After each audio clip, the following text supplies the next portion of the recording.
Samedi 7 septembre 2024.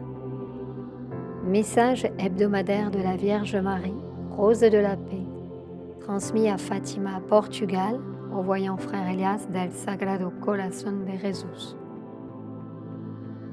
Chers enfants, que l'espérance de Jésus remplisse vos cœurs et que grâce à cette espérance lumineuse qui vient du Christ, les âmes redécouvrent le sens primordial de vivre en Dieu et dans ses commandements sacrés.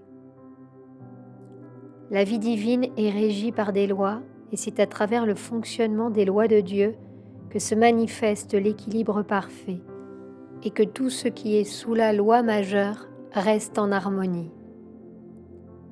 Je vous dis cela, chers enfants, pour que vous appreniez à distinguer quand vous êtes en communion avec la loi et quand vous ne l'êtes pas, et cela se produira grâce à votre libre arbitre. C'est ainsi que l'âme sait quand elle marche dans la droiture ou quand elle s'écarte de son dessein.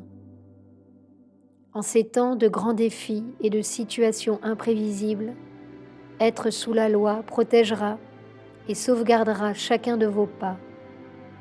Car face aux menaces du monde et de la vie, chercher, être et rester dans la loi permettra à certains événements de ne pas être précipités. Vous, mes enfants, sur toute la scène de la planète, pouvez voir de vos propres yeux combien l'humanité et la vie de mes enfants sont en dehors de la loi.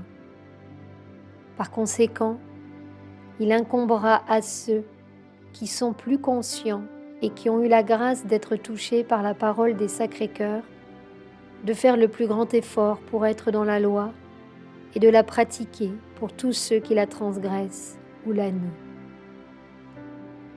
C'est pourquoi, samedi dernier, je vous ai parlé de l'obéissance, parce que mon Fils me l'a demandé, afin que vos consciences soient avisées et que dans ces derniers messages que je vous livre, se trouvent les clés ultimes pour que vos vies soient un véritable miroir du ciel sur terre par la communion avec les lois de Dieu.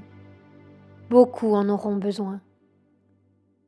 Je vous remercie de répondre à mon appel, celle qui vous bénit, votre mère, la Vierge Marie, Rose de la Paix.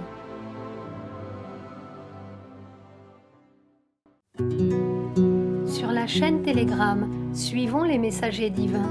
Accédez à d'autres messages du Christ, de la Vierge Marie et de Saint Joseph, tous publiés sur le site www.mensajerosdivinos.org/fr.